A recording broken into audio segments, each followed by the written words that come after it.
¿Cómo quedó la nueva Cámara? ¿Qué partidos ganaron y cuáles perdieron curules? En la Cámara no son solo los mismos con las mismas. En julio se renovará el 62% de los representantes. El nuevo mapa político del país, ¿qué efecto tendrá sobre la competencia por la presidencia? Renovado, rejuvenecido y con íconos de la política, ¿qué puede esperarse del nuevo Congreso? Después del impasse por la falta de tarjetones, ¿hay confianza en la registraduría para las elecciones presidenciales?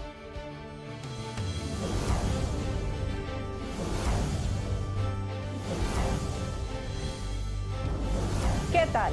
Bienvenidos al noticiero de la Cámara de Representantes, que hoy dedicaremos a los resultados y el análisis de las elecciones del pasado 11 de marzo para elegir un nuevo Congreso de la República. En ambas cámaras del Congreso hubo altos y bajos, partidos que ganaron más participación y otros que perdieron curules. Veamos en primer lugar cómo quedaron las cosas en la Cámara y qué cambios se produjeron. Estas elecciones tuvieron un partido victorioso en la Cámara de Representantes, el Partido Liberal, aunque con 5 curules menos que en las elecciones del 2014, fue el más votado del país con 2.471.400. El liberalismo tendrá 35 representantes a partir del 20 de julio. El Centro Democrático fue el otro ganador con 2.382.357 votos, los cuales le dieron 32 curules, 13 más que las que tienen ahora. El Partido Cambio Radical tuvo un rotundo éxito al sacar 30 curules en las presentes elecciones. Son 14 escaños más que en la pasada contienda electoral. Le sigue en votación el Partido de la U, al cual no le fue tan bien en este año. En 2014 fue el segundo partido más votado del país con 38 representantes. Esta vez perdió 13 puestos, es decir, que le quedarán 25 curules. El Partido Conservador también perdió representación. Actualmente tiene 27 curules y en la nueva Cámara tendrá 21, es decir, se le fueron 6 puestos. El Partido Alianza Verde obtuvo 9 curules, 3 más que en el año 2014. Fue otro ganador, pues aumentó el 50% de su representación. El partido político Mira en las pasadas elecciones obtuvo 3 curules, mientras este año alcanzó 2. También perdió un escaño el Polo Democrático. Actualmente tiene 3 curules y quedará solo con 2. Otro partido que descendió es Opción Ciudadana. Mientras que en las elecciones de 2014 obtuvo 6 curules, en esta contienda logró solo 2. El Partido Decentes logró 2 curules con una votación de 262.282. Y Colombia Justa Libres en el año 2014 no tuvieron representación en el Congreso. Este año tendrá una curul en la Cámara de Representantes. Este nuevo Congreso contará con 171 curules en la Cámara de Representantes. Estas 5 curules corresponden al partido de la FARC. En cuanto a la Cámara de Representantes, nadie podrá decir que son los mismos con las mismas, pues esta corporación se renovará en el 62% el próximo 20 de julio. Luego de las elecciones del pasado 11 de marzo, de los 171 representantes a la Cámara, 52 de ellos repiten curul y 119 son nuevos en el Congreso de la República. Yo creo que el Congreso tuvo algún nivel de renovación, no tan grande, pero alguno. Más en el Senado, por supuesto. En el Senado hay casi el 25% de lo que uno podría llamar fuerzas alternativas. Bueno, ahora incluyendo los 5 miembros de las FARC que tienen derecho a su curul por el acuerdo. En la Cámara hay menos participación de fuerzas alternativas, pero igual creo que se ha producido un proceso de renovación que es muy interesante. Aunque el Partido Liberal volvió a obtener la votación más representativa, al igual que hace 4 años, y cuenta con mayoría en la Cámara Baja con 35 representantes, otros movimientos se fortalecieron luego de las parlamentarias. Cambio Radical y el Centro Democrático aumentaron mucho las curules y eso me parece que va a ser una Cámara muy equilibrada y muy interesante. Yo creo que hay fenómenos distintos. Hay un avance importante de Cambio Radical, sin duda. El Centro Democrático me parece que lo que hace es que en la Cámara llega a lo mismo que tenía en el Senado. Hace 4 años decíamos, al Centro Democrático le fue bien en el Senado, pero le fue mal en la Cámara. Y yo creo que ha implementado como una especie de estrategia de política local, de política regional, que le rindió sus frutos y que está más o menos igual ahora en Senado que en Cámara en términos, digamos, de su presencia. La sorpresa de los verdes en Bogotá con la votación de Bogotá lograron duplicar su presencia. En términos de relevo generacional, los resultados muestran que 28 de los representantes electos para el periodo 2014-2018 son menores de 40 años, mientras que en el periodo pasado menos de 20 congresistas no superaban esta edad. Así pues, que el 20 de julio se verán muchas caras nuevas en el Capitolio. Aquí en el noticiero de la Cámara vamos a presentarles a todos los primíparos para que conozcamos qué propuestas nuevas llegan al Congreso.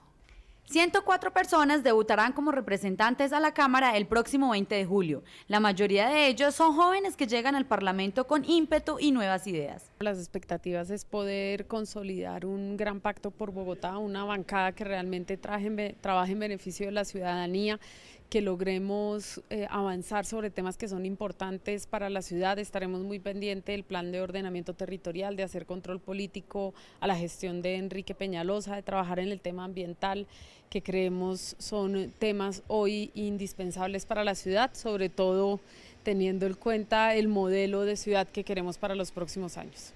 Vamos a trabajar por el interés de los bogotanos, para lo que nos eligieron a 18 congresistas en la Cámara de Representantes por Bogotá. Y las expectativas desde el Congreso para la renovación política, la renovación que no solamente es por edad, sino renovación de ideas, es trabajar por las comunidades, escuchar a la gente en sus necesidades, y eso es lo que estamos haciendo y vamos a seguir haciendo durante esos 4 años. Vamos a seguir trabajando muy fuertemente, juiciosamente, con argumentos, con una voz independiente. Hay que trabajar mucho en la asistencia a las sesiones, en cómo se habla en las sesiones, cómo se participa en las sesiones y cómo se trabaja también con la gente afuera, con la comunidad. Eso es lo que esperan los colombianos. La bancada que más caras nuevas muestra es la del Centro Democrático con 24 nuevos representantes. Sin embargo, la Alianza Verde es el partido con mayor renovación. 8 de los 9 representantes elegidos son debutantes. Inti Asprilla es el único representante verde que continuará en la nueva Cámara. Con las recientes elecciones legislativas quedó conformado el nuevo mapa político del país. Veamos si en ambas cámaras del Congreso las fuerzas políticas son las mismas. Para el analista y catedrático de la Universidad Externado de Colombia, Jaime Duarte, las fuerzas políticas quedaron en igual situación en ambas cámaras. El país quedó casi igual en Cámara que en Senado, o sea, en eso quedó una correlación de fuerzas que casi idéntica en ambas cámaras. El país está con un porcentaje mínimo hacia la derecha, un voto más hacia la derecha en el Senado y 2 votos más hacia la derecha en la Cámara. Hay que tener ahí la sensibilidad de que quien hoy está a favor de la paz, que es la U, pues según los acuerdos que lleguen hacia los candidatos presidenciales, pues puede cambiar esa relación de fuerzas y puede cambiar totalmente, digamos, la configuración del país, porque en este momento el fiel de la balanza está siendo la U en los temas tanto morales como en los temas de paz. Pero, ¿quién es el ganador en esta contienda electoral? Electoralmente hablando es Cambio Radical, que duplica sus fuerzas. ¿Sí? Pero el ganador en la democracia, pues la participación, que aumenta 5,25%, hablan del 4,6%, pero uno si revisa bien las cifras aumentó un 5,25% la participación, aumentó la representatividad en más de 8 puntos, o sea, el Congreso que hoy tenemos electo es 8 puntos más legítimo que el Congreso que teníamos electo hace 4 años. Según los resultados de las pasadas elecciones, el Congreso está dividido políticamente. Hay tendencias radicales en la política del país. Estas elecciones lo que demuestran es que hay unas tendencias, digamos, y hay unas tendencias, y podría uno decir que hay 4 tendencias grandes, digamos. Hay una tendencia grande a favor del Centro Democrático, hay otra tendencia que es Cambio Radical, que son además las 2 fuerzas mayoritarias, tanto en Senado como en Cámara, y hay otra tendencia que, digamos, son los verdes y la izquierda, que crece mucho. Yo esperaría que va a haber mucho debate, porque sea quien fuera el presidente, le va a tocar hacer coalición. Duarte afirma que estas elecciones son trascendentales para el futuro del país. Se están consolidando fuerzas importantes, mientras que el partido de la U tiende a desaparecer. Una vez conocidas las fuerzas de los diferentes partidos, cabe preguntarse si el nuevo mapa político legislativo tendrá alguna incidencia en la reñida pugna por la presidencia de la República. Aquí está el análisis. El panorama político con miras a las elecciones presidenciales en mayo todavía no es muy claro.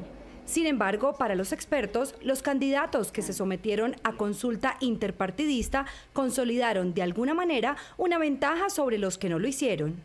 Iván Duque y Gustavo Petro, entre otras cosas porque por estar en consulta podían hacer una campaña muy activa en los medios y tenían una visibilidad mucho mayor. Hoy por hoy, Duque va un poco arriba, después Petro y después están los otros tres, pero no muy lejos, con muchas posibilidades, y además hay claramente partidos como la U, el Partido Conservador, que todavía no han elegido candidato. Y a eso hay que sumarle pues el altísimo porcentaje de ciudadanos colombianos que dicen que no son afín a ningún partido. Y esos pues no los podemos sumar en estas cuentas que estamos haciendo. Así que a mí me parece que está parejo. Creo que en el partidor todos arrancan con posibilidad de llegar. Una vez elegido el nuevo Congreso, analistas aseguran que la disputa por la Casa de Nariño apenas comienza y que el panorama es muy parejo. Me parece que queda claro con la votación de Congreso que está Germán Vargas, que tiene una votación de alrededor del 12, 13, hasta el 15%. Lo mismo se puede decir de Humberto de la Calle, que pues, representa al Partido Liberal. El Partido Liberal eligió 49 congresistas, 14 senadores y 35 representantes a la Cámara. Eso le da también como un 12, 13%. Y Fajardo, que si bien no tiene una representación de apoyo tan grande en la Cámara, sí la tiene en el Senado, porque en el Senado, entre la Alianza Verde y el Polo, eligieron 16 senadores, que es pues prácticamente lo mismo que tiene Cambio Radical y el Partido Liberal y el Partido Conservador. Quedaron todos como ahí empatados. A 2 meses de las presidenciales, los expertos no descartan que se den algunos acercamientos entre los candidatos previo a la primera vuelta de elección presidencial por la necesidad de sobrevivir en la contienda. Lo que uno puede decir es que se trata de un Congreso fragmentado, es decir, ningún candidato va a contar con mayorías aseguradas en el Congreso. Y eso va a significar que va a ser necesario construir coaliciones para cualquier presidente. La campaña electoral para la presidencia está empezando apenas. Faltan todavía 2 meses y eso es un montón, pueden pasar muchísimas cosas.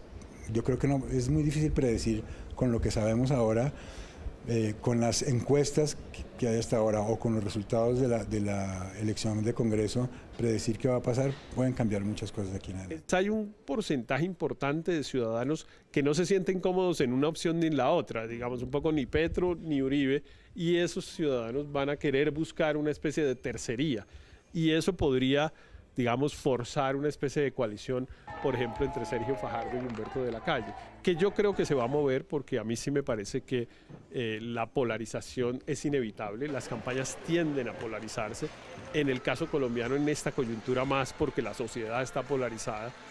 Con lo fragmentada que está la organización política en el país, lo cual dificulta conformar mayorías, bastante reñida está la carrera que busca conquistar la presidencia de la República y que, al parecer, será definida el próximo 27 de mayo por voto finish.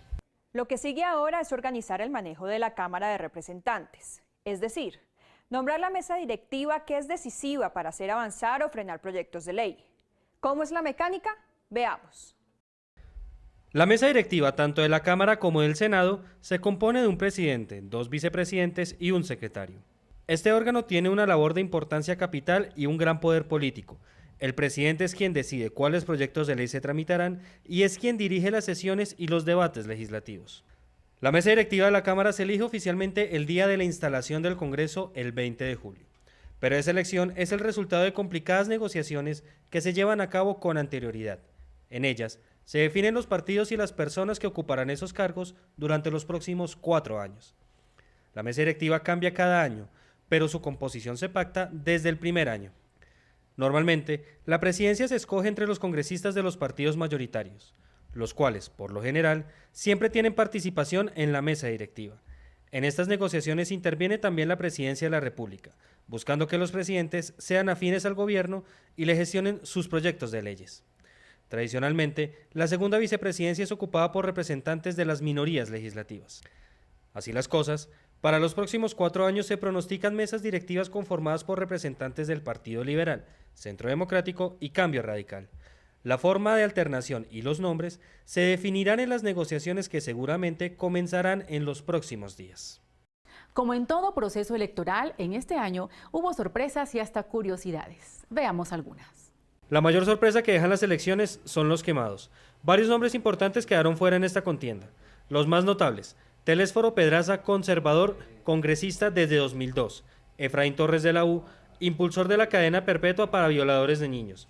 Alirio Uribe del Polo Democrático y Clara Rojas por el Partido Liberal.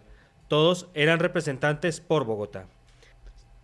En otras regiones, nombres como el del indígena Germán Carlosama, actual segundo vicepresidente de la Cámara, y otros notables quemados fueron Didier Burgos de Risaralda y Arturo Yepes de Caldas. Otra curiosidad destacada es la casi total desaparición de mujeres en la representación de Cundinamarca. Solo una, Gloria Betty Zorro de Cambio Radical, salió elegida. Las mujeres participaron activamente, entendieron el mensaje que yo les quería y les transmití, que era no perder la única curul de Cámara de Representantes de Cundinamarca que teníamos las mujeres, y la participación fue masiva de mujeres, el porcentaje de votantes fue más de mujeres que de hombres. También desmantelada quedará la Comisión de Equidad de la Mujer, compuesta por senadoras y representantes.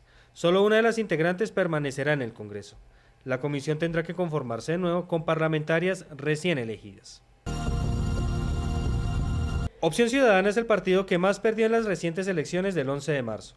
Dado su bajo caudal de votación, solo 2 candidatos a nivel nacional lograron una curul en la Cámara: Milene Jaraba de Sucre y Franklin Lozano del Magdalena. Por ello, según la reforma política del 2003, el partido podría también perder su personería jurídica y quedar por fuera de toda actividad electoral y política. Los delitos electorales también dieron sorpresas. Según la Fiscalía, el 11 de marzo votaron 40 personas reportadas como desaparecidas, lo que tiene en vilo a sus familias y a las autoridades.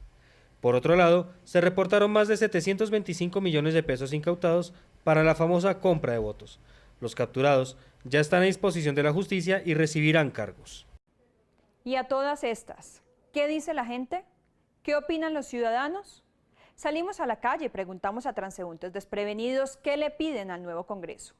Bueno, espero del nuevo Congreso que nos apoyen a nosotros los estudiantes, ya que ingresar a la educación superior hoy en día es muy difícil, porque nosotros los estudiantes somos el futuro del país. ¿Qué espero del nuevo Congreso?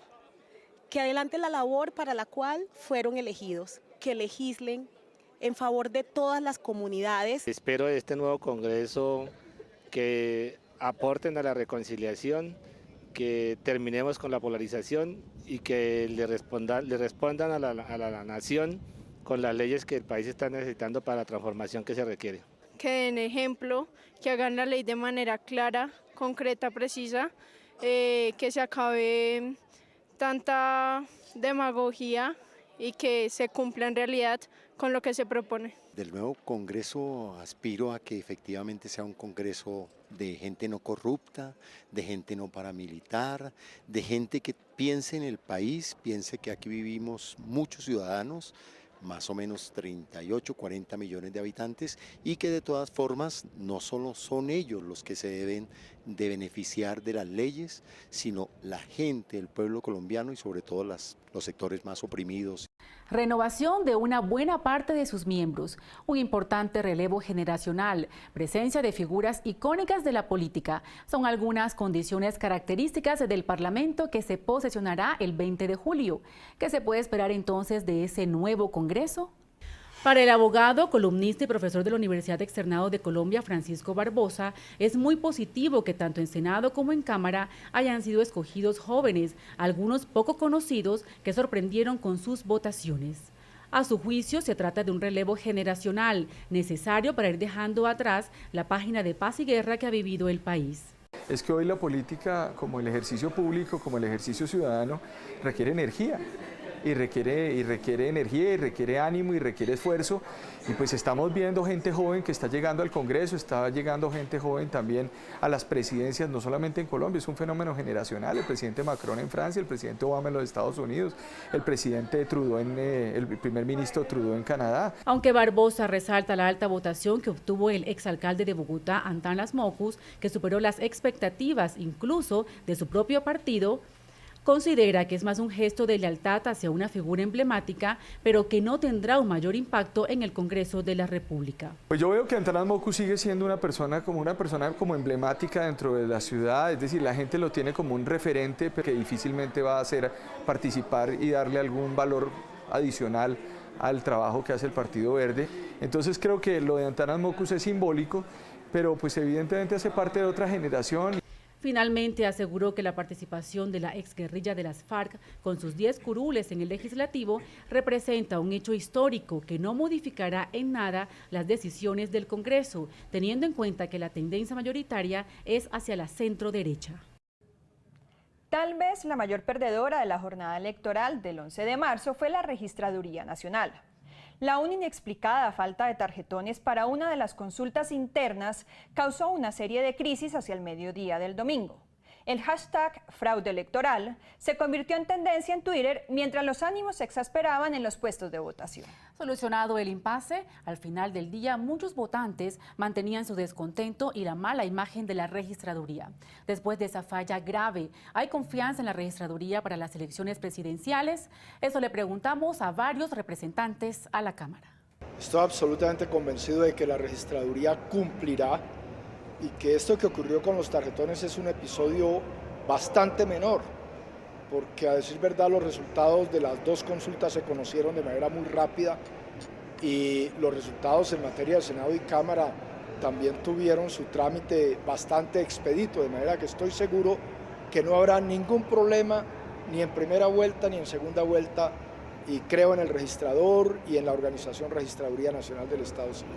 Lo ocurrido con los tarjetones pues es una lástima, porque creo que genera enormes dudas y que hay que fortalecer desde el Congreso de la República. Ya tendremos las herramientas que tenemos nosotros, que es aplicar la ley electoral y hacer seguimiento a ella, y el tema de debates de control político a la registraduría para saber qué fue lo que pasó con los tarjetones.